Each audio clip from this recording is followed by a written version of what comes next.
The thin and gold dust of the cattle fair hovered in the air, a dense veil that clung to the skin and sweat of men who shouted their bids with hoarse voices and wide gestures. Sound was a deafening cacophony, the anxious mute of cattle, the auctioneer hammer beating the wood, and the harsh negotiations that sealed the destination of hundreds of animals. In the midst of this calculated confusion, Lara was moved, a young girl with her heart as big as her pockets were empty. His eyes, of a kind of kind honey, roamed the corrals, not with the assessment of a buyer, but with the silent empathy of a pure soul. She did not look for the strongest or heaviest copy. His gaze was attracted to the shadows, the forgotten corners where hope seemed to have been abandoned along with the dirty straw. He was a silent observer in a world of noisy transactions, a small point of calm in the midst of chaos, looking for something that he herself could not define, but her heart would recognize instantly. His presence was almost ethereal, a stark contrast to the commercial brutality that surrounded her everywhere. It was then that he saw him, huddled in a small surroundings in the ends of the fair, a place reserved for animals that did not value the effort of the main auction. It was a tiny and fragile bull calf, with a stained hair and something darker, which Lara recognized with a tightness in the chest as dry blood. One of his front paws was swollen, and he trembled uncontrollably, not just cold, but a deep fear and a pain that seemed to radiate from his entire being. His large, liquid eyes were turf with suffering, and he had clearly been left behind, a footnote forgotten in the great narrative of the market. While the other farmers passed, throwing him in disdain or simple indifference, Lara stopped. For her, that little trembling was not a loss of money. It was a life to blink, about to extinguish, and at that moment the whole world seemed to be reduced to that dirty corral and the silent suffering it contained. The owner of the calf, a corpulent man with a reddish face by the sun and the drink, approached the corral, noting the interest of the girl. "Do not waste your time with that, girl," he said, his voice loaded with a casual contempt. "It was born weak and was stepped on by others. It will not survive at night. It is a total damage." Lara heard her words, but her gaze did not deviate from the small animal. She could hear the muffled laughter of other men around, mocking the calf and the attention she gave her. The owner, eager to get rid of what he considered garbage, saw an opportunity, however small. For him, the calf was less than nothing, a calculation error in his business. His cruelty was not active, but a cold and calculating indifference, the indifference of someone who sees life only in terms of profit and loss. And that calf was firmly in the loss column, a number to be discarded as soon as possible. Lara felt the texture spent of money notes in her pocket. $50.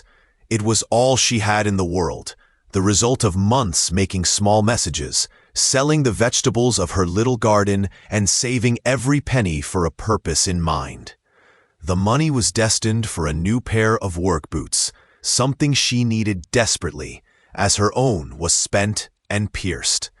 It was a modest amount, but for her it represented safety and comfort, a small luxury that could rarely pay. He held the notes hard, the paper almost disintegrated under the pressure of his fingers.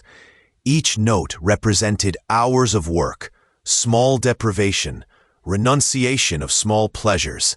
It was your treasure, your security network, a tangible testimony of your perseverance and hard work. Giving up on that money was to give up a real need, a comfort she had long longed for. An intense conflict fought inside her, a battle between reason and emotion. His mind shouted him that he needed the boots, that winter was coming, and that his feet would suffer. He told him that the man was right, that the calf would probably die anyway, and that his precious $50 would be wasted. But his heart told a different story. It hurt him physically as he looked at the helpless creature abandoned to his luck. Your heart did not see a bad investment. He saw a reflection of her own vulnerability, a silent request for help she felt unable to ignore. The image of the calf shaking, alone and in pain, overlapping the image of the new boots. In a world that had so many times hard and indifferent to her, she could not turn her back and become part of this indifference. It was a choice between taking care of herself and taking care of another being, and her compassion was an overwhelming force.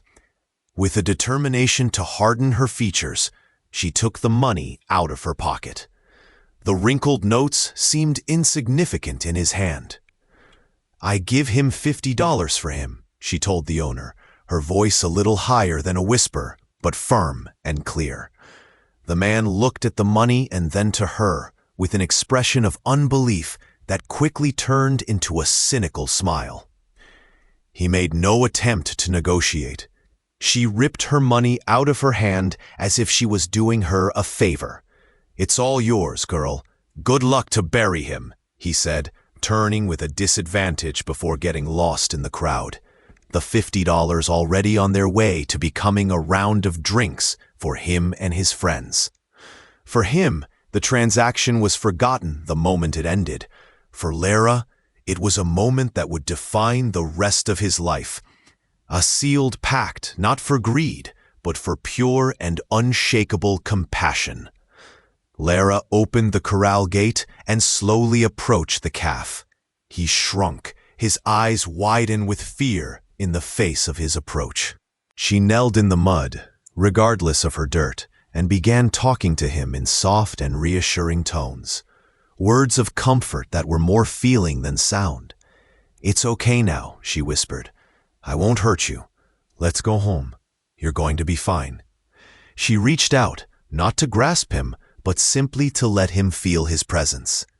The calf watched her, his body still shaking, but agitation in his eyes began to slowly decrease, replaced by a spark of curiosity. He could feel the absence of threat in his voice and his posture.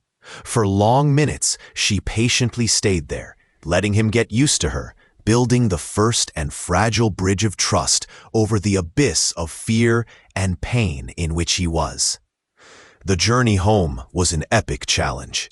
Little Quinta de Lara was several kilometers from the fair, and the calf could barely walk. His injured leg gave in every few steps, and he moaned with pain. Lara tried to encourage him, walking beside him, but quickly realized that he could not make his way alone. With a force she didn't know she had, born of adrenaline and determination, she wrapped her arms around the animal's fragile body and lifted it. He was surprisingly heavy, and she staggered under her weight, stopping every 100 meters to recover her breath. The sun hit his back, and sweat dripped his face, mixing with tears of effort and empathy. The people who passed her on the road looked at her strangely, but Lara didn't care. His world had reduced to take that small life to a safe place. Finally, exhausted and covered with mud and sweat, she came home. His father, a man of few words but a kind heart, looked at the scene with amazement, but did not scold him. He saw the determination in his daughter's eyes and understood. Together, they prepared a fresh, clean hay bed in a warm corner of the barn. Lara carefully cleaned the calf wounds with warm water and a clean cloth. The challenge ahead was monumental. He had no money for a veterinarian, and his knowledge was limited. But as he put the calf in his soft hay, and he loosened a small sigh, almost relief, a feeling of unshakable purpose filled her. She looked at her new protege, a small life flame she refused to let go. "I'll call you brave," she whispered, "because you'll be strong." And at that moment, his joint struggle began, a silent testimony of the power of a goodness. The first night was a distressing test to its determination. Brave burned in fever, her small body shaking violently under the blanket that Lara had placed her over. He refused to drink the milk she offered her in a bowl, turning her head with a weakness that broke her heart. With tireless devotion, Lara stood by her side all night, without daring to sleep. Every hour she bathed her inflamed wounds with an infusion of herbs that her grandmother had taught her to prepare, the only medicine she had at her disposal. He dived a clean cloth in the warm water and passed it gently through his forehead, trying to lower the fever. The weak light of oil lamp projected long shadows in the barn, turning space into a silent sanctuary where a young girl waged a desperate battle against death, with nothing more than love and home remedies as her only weapons. The following days became a routine of intensive care and constant vigilance. Lara barely left Valente's side. His world, once filled with the fifth tasks and a teenager's dreams, shrunk to that stable space. The hardest task was to feed it. Since he didn't drink alone, she found an old bottle and a makeshift tetina and began to feed it drop with gout. It was a painfully slow and frustrating process. She held his head kindly, whispering words of encouragement as she tried to get nutritious milk to drain through her throat. He often choked or simply let the milk run down the corner of his mouth. Every drop he swallowed was a small victory, a small step in the long and uncertain journey for recovery. She was exhausted, with her eyes back at the lack of sleep, but her determination never wavered. With his meager resources to be exhausted, Lara convinced her father to call the local veterinarian, Dr. Alves, a man known for his pragmatic and sometimes sudden approach. The veterinarian arrived, examined Valente with experienced eyes and a heavy sigh. He slowly shook his head, his severe expression. "Lara, your heart is in the right place, but you have to be realistic," he said, with reluctant kindness. "The infection is very advanced, and it has lost a lot of blood. It is too weak. You did what you can, but you don't get too hard. Nature has to follow its course." His words were like a punch in Lara's stomach. They were the voice of reason, science, and experience, and they told him that his struggle was in vain. However, as she looked at Valente, she felt something that logic could not explain, a spark of struggle in the eyes of the small animal. Despite the dark prognosis of the vet, Lara refused to give up. His stubbornness, which was sometimes a cause for frustration for his parents, has now become his greatest strength. She listened closely to Dr. Alves's instructions on how to keep wounds clean and what kind of improvised ointment could do with the fifth resources. He followed his medical orders, but added his own secret and irreplaceable ingredient, a constant affection and a boundless affection. He spent hours sitting on the hay, stroking Valente's head, singing his songs of packing low, and talking about his day, his hopes, and his dreams. She firmly believed that her presence, her touch and voice could convey her own strength and willingness to live, convincing him that he was not alone in his struggle. The days became a week of agonizing uncertainty. There were moments of deep despair, where Lara's hope almost broke. On a particularly difficult afternoon, Brave seemed to get worse dramatically. He left a slightly more humble man on this day, remembered that the science of healing does not always reside only in syringes and medicines. As Valente recovered his physical strength, his true personality began to bloom. Far from being a wild or aggressive animal, he was the kindest and most affectionate creature he had known. The traumatic experience that they had shared seemed to have joined them in a deep and unbreakable way. He followed her throughout the fifth, a constant companion in her daily tasks. When she went to the field, he went back. When she sat down to rest, he would lay his head on his lap. He responded to the sound of his voice, moving gently in response. It was like he knew, with an intelligence that went beyond instinct, that that girl was her saving, her guardian angel. His presence has become such a natural part of her life as sunrise and sunset. The wounds eventually healed completely, leaving between scars that told the story of their survival. They were marks of their trial, but also emblems of honor, silent witnesses of their incredible resilience. His body was marked, but his spirit was intact, perhaps even stronger than before. The struggle for his life had forged a bond between the girl and the bull that was as powerful as it was invisible. Each passing day, this bond became stronger, intertwined with the daily routine, the moments of joy and the silent comfort they found in each other's company. That little warrior, bought for $50 and saved from the edge of death, was now ready to start a new chapter of his life. A chapter of friendship and loyalty that would soon be proved in ways none of them could imagine. Time has passed, and the fragile calf became a strong and impressive young bull. Her hair, once spiky and stained, was now thick and bright, of a deep dark brown. Their muscles wave under the skin with each movement, a testimony of their recovered strength and good diet. Despite its size and growing power, its kind nature remained unchanged. For strangers, he was an imposing view, but to Lara, he was still his brave. He was his most faithful companion, his constant shadow. The contrast between his formidable appearance and his docile behavior was a source of astonishment for all who saw him. His presence on the small farm was like having a kind giant to keep his dominion, a giant whose only desire was to be close to the girl who had saved him and loved from the beginning. They developed their own routines and rituals, a secret language of friendship that only they both understood. The mornings began with Valente to wait patiently at the door of the barn until Lara appeared.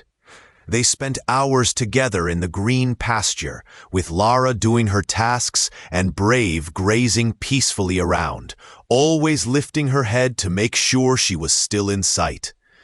The afternoons were often passed in the shadow of a large old oak on the top of a hill that gave to the fifth. Lara carried a book and read aloud, her voice mixing with the sound of the wind on the leaves. Brave would lie beside her, with her huge and heavy head to rest comfortably on her lap, her eyes slowly close to her friend's soothing sound. These were moments of perfect peace, of pure and simple happiness. The news of the extraordinarily meek bull spread throughout the region. Neighboring farmers, used to the unpredictable and sometimes dangerous nature of bulls, came from afar to see Brave with their own eyes.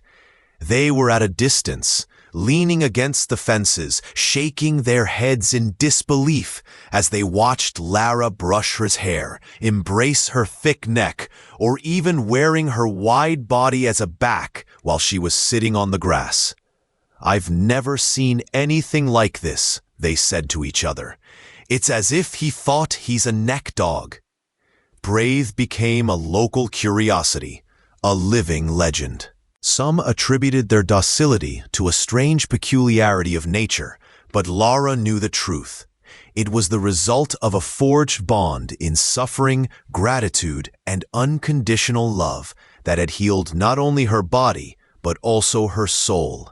While his friendship with Brave flourishing, Lara faced her own silent battles. The fifth of his family was small, and the earth was not particularly fertile. They fought to compete with the large commercial agricultural explorations that dominated the market. Year after year, the crops seemed to decrease and the profits shrank. The threat of debt and the possible loss of the farm was a dark cloud that constantly hovered over his heads, throwing an anxiety shadow over his daily life. Lara saw the concern recorded on her parents' face and felt the weight of her uncertainty. The joy he felt with Valente was often seasoned by the harsh reality of his financial circumstances, creating a bittersweet contrast in his young life. Brave, with a sensitivity that seemed to transcend animal understanding, seemed to feel Lara's anguish. In the days when her concern was more palpable, when she sat silent, lost in her dark thoughts, he approached her with a surprising delicacy for her size. He gave him a soft touch with his damp nose or rubbed his massive head against her shoulder. It was not a request for attention, but a clear gesture of comfort, a silent offer of support. It was like he's saying, "I'm here, you're not alone." At these times, Lara hugged him tightly, burying her face on her hot and letting her solid and reassuring presence anchor, reminding her that even in the most difficult times, she had a true and loyal friend by her side. Valente's resilience has become a source of daily inspiration for Lara. Looking at him, the scars he carried with so much nobility reminded him that it was possible to survive the toughest trials and get out of them stronger. His journey from the border of death for vibrant vitality was a living testimony of the power of hope and perseverance. If he could fight and win against all the odds, then she would do it too. His friendship with him fed his own determination. She wouldn't give up on her family's farm, just as she had not given up from him. His silent force was reflected in it, giving him the courage to face every new day and his challenges with a renewed sense of optimism and a fierce refusal to surrender to despair. The confidence between them was so complete that they explored the fields and forests around the farm in a unique way. Lara didn't need a saddle or reins. She simply climbed into the wide, strong back of Brave, holding softly on her hair. He moved with a careful and deliberate step, always aware of his precious load. Together, they wandered along hidden paths and secret meadows, discovering the beauty of their little world. For Lara, riding Valente was an experience of absolute freedom and confidence. Feeling the animal's controlled power under her, knowing that he would take her safely wherever they were, was a metaphor for her relationship. A shared journey built on a base of mutual and unshakable trust. Valente also became a boring member of the Fifth in his unique way. His calm and imposing presence in the pasture had a reassuring effect on other animals. The sheep did not deviate, and the cows seemed more happy. He launched until he taught him how to pull a small cart, which she used to carry hay bales and feed bags, facilitating her daily tasks. He never protested, performing his tasks with patient dignity. He was not a work animal in the traditional sense. He was a partner, a volunteer assistant who seemed to be pleased to relieve the burdens of his beloved human friend. His contribution, though modest, was further proof of his intelligence and the depth of his devotion to Lara and her family. The bond that united them was a spectacle to be seen. A pure and uncomplicated friendship that challenged the boundaries between species. It was a relationship built not on words, but about actions, about a desperate rescue, tireless care, and a mutual loyalty that deepened with each passing day. Their friendship was the brightest light in Lara's life, a sanctuary of love and acceptance in a world that often seemed hard and relentless. They did not know, however, that this idyllic bond was about to be subjected to its greatest test, when a ghost from the past of Valente would emerge from the shadows, threatening to destroy the peaceful worlds they had built together with such care and love. The future kept a challenge that would test the strength of his bond to its limit. The tranquility of Lara's life was suddenly disturbed by the arrival of a stranger to the region. His name was Montenegro, a name that was synonymous with power and wealth in the world of livestock. He was a renowned cattle breeder, owner of a vast and prosperous farm hundreds of miles away, famous for his lineage of champion bulls. Montenegro was a man used to obtaining exactly what he wanted, a cunning and relentless businessman whose main interest was the genetic purity and the monetary value of his flock. His reputation preceded him. He was a player of great bets on the game of cattle breeding, and his visit to that remote and modest area aroused curiosity and seizure among local farmers. He was not a tourist. He was there for business. During his stay, Montenegro heard the whispers and local stories about an extraordinary bull on the farm of Lara's family. The descriptions of an impressive animal of size and strength, but with the willingness of a lamb, aroused their professional interest. Initially skeptical, as such characteristics were a genetic rarity, his curiosity led him to visit the little and humble fifth. He did not expect to find anything more than a folk exaggeration, perhaps a well-trained animal, but nothing of real genetic importance. It was with an attitude of professional condescension that he headed for property, eager to demystify local myth and continue with his most important issues, not knowing that he was about to make a discovery that would shake his world. The moment Montenegro put his eyes in Valente, who was pasteless to Lara, his air of skepticism evaporated instantly, replaced by a clash of recognition. His trained creator's trained gaze toward the bull conformation, his muscles, his posture. Everything indicated a higher lineage. But it was a small detail, almost imperceptible for an unlawful eye, that made your heart stop. Behind Valente's ear, partially hidden by the hair, was a small brand of fire, a unique and complex symbol. Montenegro felt a shiver through his spine. That was not any mark. It was your brand. The Montenegro Farm Fire Mark, reserved exclusively for its pure and valuable animals. It was an unmistakable signature of your property. Disrupted, Montenegro hurriedly returned to his hotel and plunged into his meticulous digital records, which he carried everywhere. He crossed the data, looking for missing or stolen animals that correspond to the approximate age of Valente. And then found it. A record of more than a year earlier, detailing the theft of a newborn calm of invaluable value. The calf, a descendant of Emperor, his most famous champion bull, had been stolen from his nursery at night. The record contained photographs, DNA data, and a description of the exact firebrand. There was no doubt. Brave, Lara's kind companion, was actually Legacy, the lost heir to his champion's dynasty, an animal whose genetic value was valued at hundreds of thousands of dollars.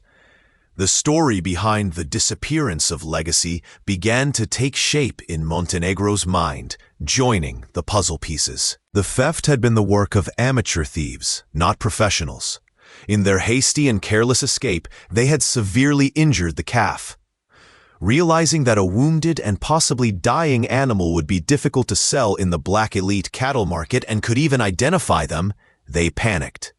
His solution was simple and cruel. Traveling to a distant and unimportant cattle fair and selling the dying calf through a sufficiently foolish person to buy it. His goal has changed profit to simply get rid of the evidence of his crime. This is how the fate of $1 million calf crossed that of a good-hearted girl with only $50 in her pocket. Armed with irrefutable evidence of his property, the records, photographs, and the very brand of fire on the animal, Montenegro returned to Quinta de Lara. This time, his attitude was not of curiosity, but of a cold determination. He met with Lara and her parents and calmly and methodically presented the facts. He explained the Taurus lineage, the theft, and showed them the documentation that legally proved that the animal belonged to him. His words, although said in a calm and business tone, fell as hammered in the small and quiet living room.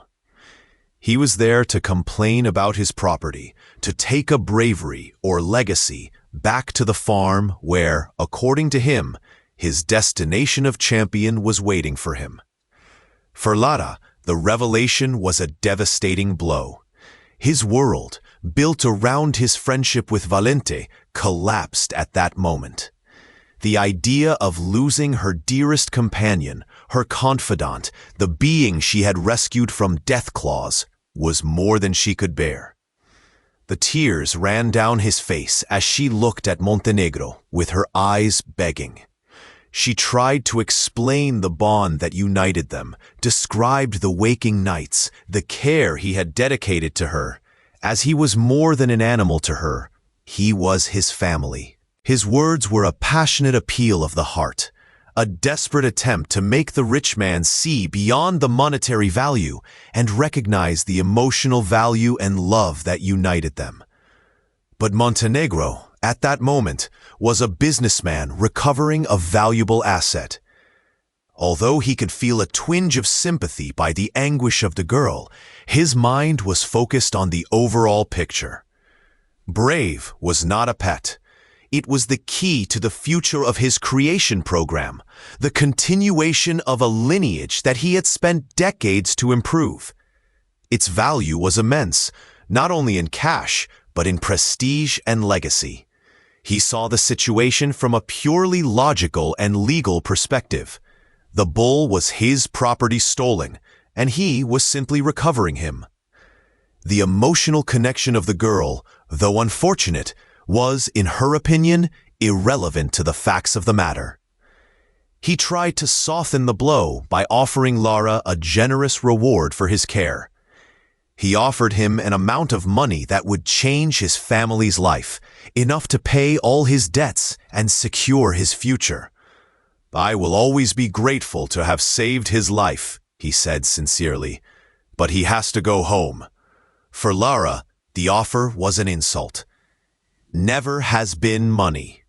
She had not saved Brave thinking of a reward. I had done it for love. The idea of accepting money in exchange for your best friend was unthinkable. She refused the offer vehemently. The battle line was drawn. On one side, a young girl armed with love and loyalty only. On the other, a powerful man with the law and the logic on his side. A legal and emotional confrontation seemed inevitable, and Valente's fate was dangerously at stake. The news of the conflict spread like a fire in the small rural community. The story of the young Lara who had used her last economies to save a dying calf, and the rich farmer who now wanted to take him away, touched everyone's heart. Their story has become a symbol of the struggle between power and money against compassion and love. The neighbors, who had witnessed the incredible tie between Lara and Brave, joined their support. They offered words of encouragement, brought food to the family, and promised to do what they could to help. Quinta de Lara, previously isolated in her silent struggle, became the epicenter of a community support wave. People felt that Lara's struggle was the struggle of all of them against impersonal forces that often threatened their simple way of life. Dr. Alves, the local veterinarian, was one of the first people to present himself in defense of Lara. Outraged by Montenegro's attitude, he wrote a formal and detailed statement attesting the deplorable state in which he had found Brave. He described severe infection, extreme weakness, and his own pessimistic prognosis. And then he described in detail the tireless care and absolute dedication of Lara, without a doubt that his intervention had been the only reason for the survival of the animal. Legally, "The bull may be from Mr. Montenegro," said the veterinarian who he wanted to hear, "but his life belongs to this girl. She gave it." His professional and respected opinion gave a significant weight to the cause of Lara, turning an emotional dispute into a matter with moral and ethical merit. Lara was heartbroken, living in a state of constant fear. She spent every moment she could with Brave, as if trying to absorb a lifetime of memories in the short time that may remain them. He sat with him in the barn, his head on his lap, and whispered promises that he would never let him go. "I won't let them take you, Brave," she said, her voice embargoed by tears. "We belong to each other." The bull, in turn, seemed to perceive his deep anguish.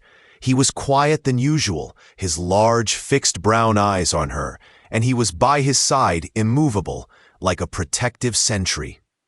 Her calm was a balm for her tormented soul, even when the threat of separation hovered over them like a storm cloud. On a fateful afternoon, while legal preparations continued, Mr. Montenegro visited the Fifth once again, perhaps to discuss the details of tourist transportation. He was talking to Lara's father near the pasture where Valente was grazing, with Lara sitting within a short distance, watching them with a heavy heart. The air was tense with an unaided emotion. It was then that, in the blink of an eye, the peaceful scenario was shattered. No one knows where it came from, but suddenly a wild dog, with the foam dripping it from the mouth and his eyes crazy about anger, erupted the tree line on the edge of the property. He was thin, fast, and clearly sick, moving with erratic speed and the aggression of an angry animal. The dog did not hesitate. Ignoring everyone else, settled in the nearest and imposing figure, Mr. Montenegro. Before the rich farmer could even process the danger, the dog was carrying a blur and teeth to growl. Montenegro was paralyzed, completely caught by surprise and helpless. He was a mere seconds of being attacked, his life in imminent danger. Lara's father shouted a warning, but it was too late to react. Time seemed to slow down, the dog's sound to growl to fill the air, the panic to freeze everyone in place.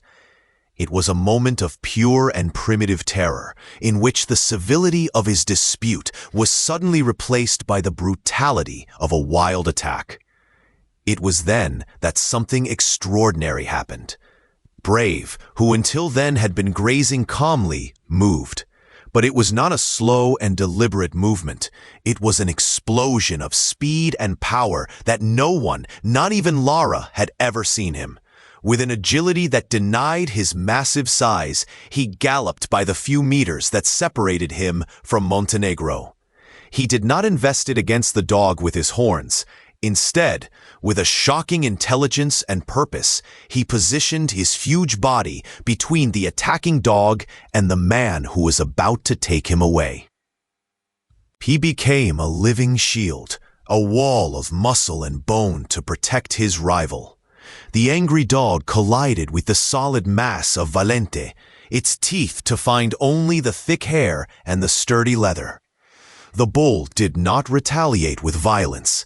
Instead, he used his immense strength to simply push the dog back, driving him away from Montenegro, always remaining between danger and the man.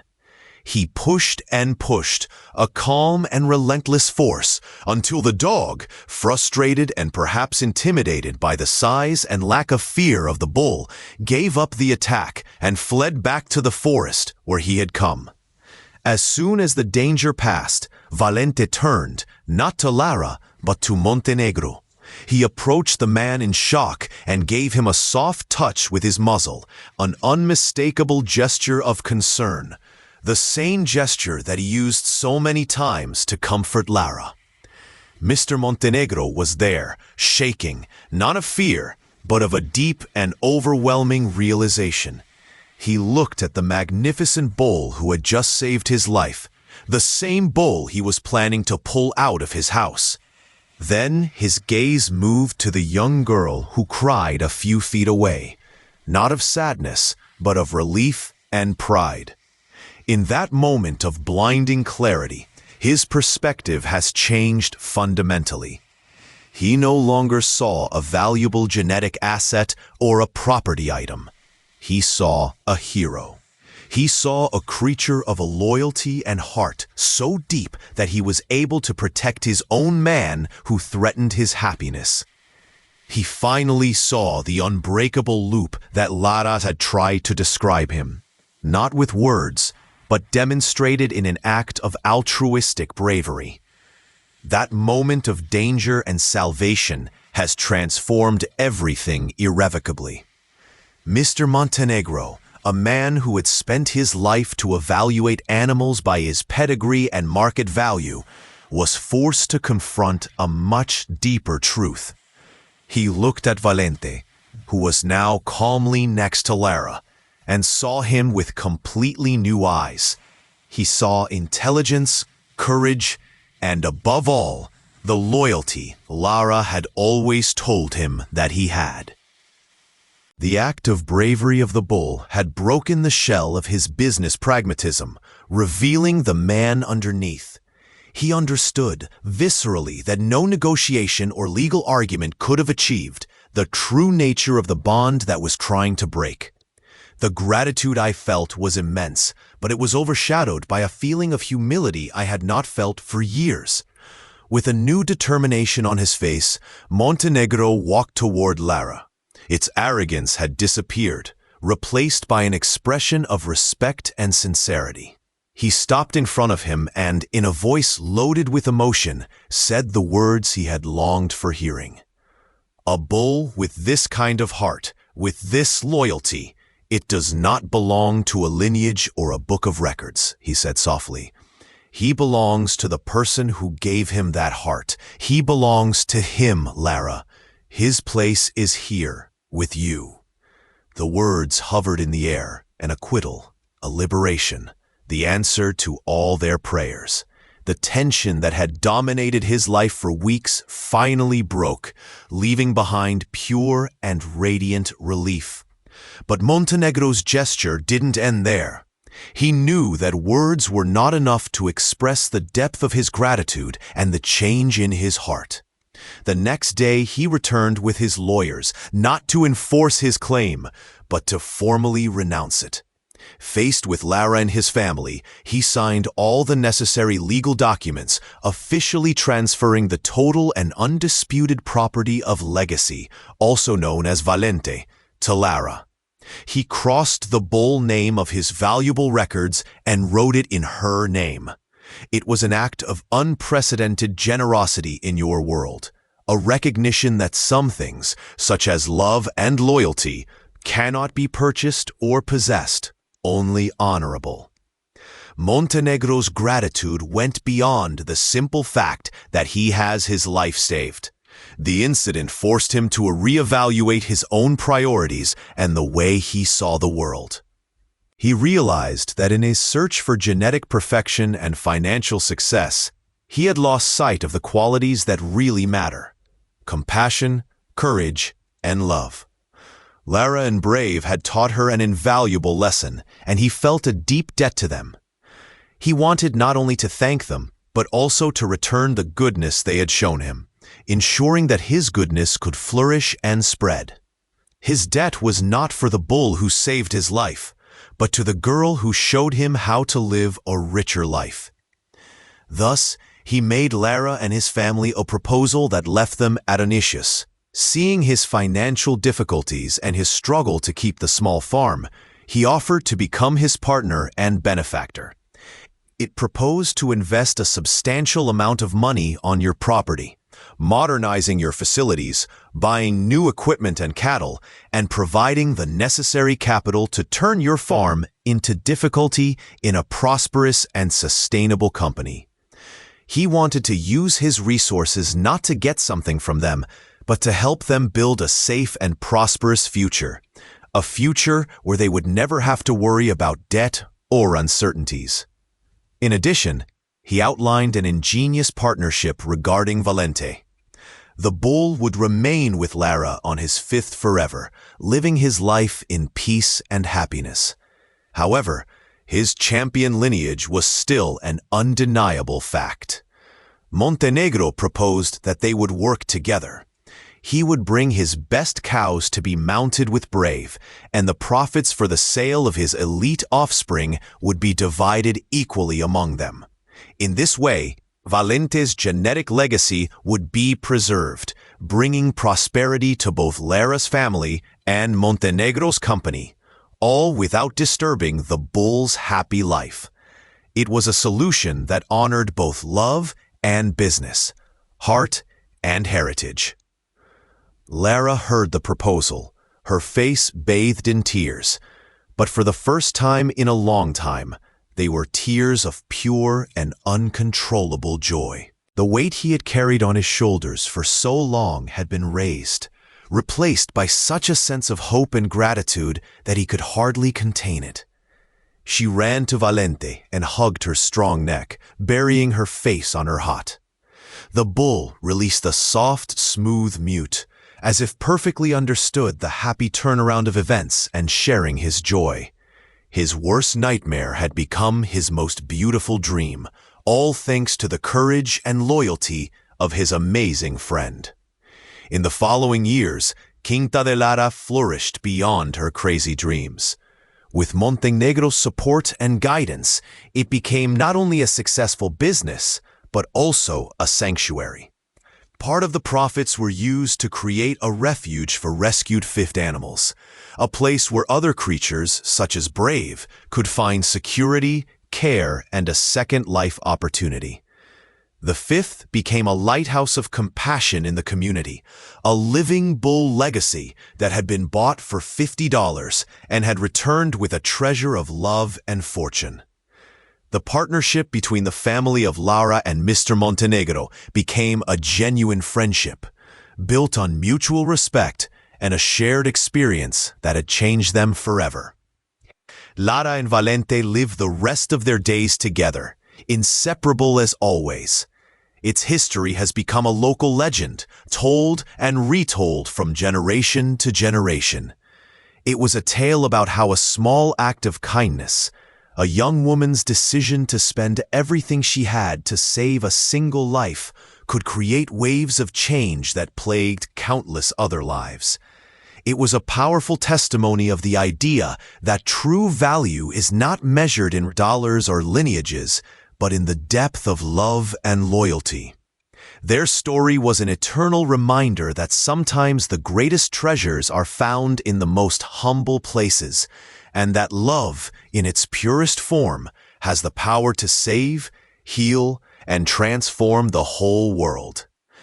What can happen when a pure heart finds a life by the end of the end? For the young Lara, the answer came in the form of a small injured bull, bought with every penny she had. $50 for a life no one else wanted. She gave her a brave name and fought day and night so that he would be entitled to that name. But the connection they forged was deeper than friendship. It was a soul bond that would be tested by fate. When the Taurus's secret past came to light, threatening to separate them forever, no one could predict the act of loyalty that would leave everyone, especially the girl who saved him, in tears. This is the story of a rescue that has become a legend, proving that a single act of compassion can change the world in unexpected and miraculous ways.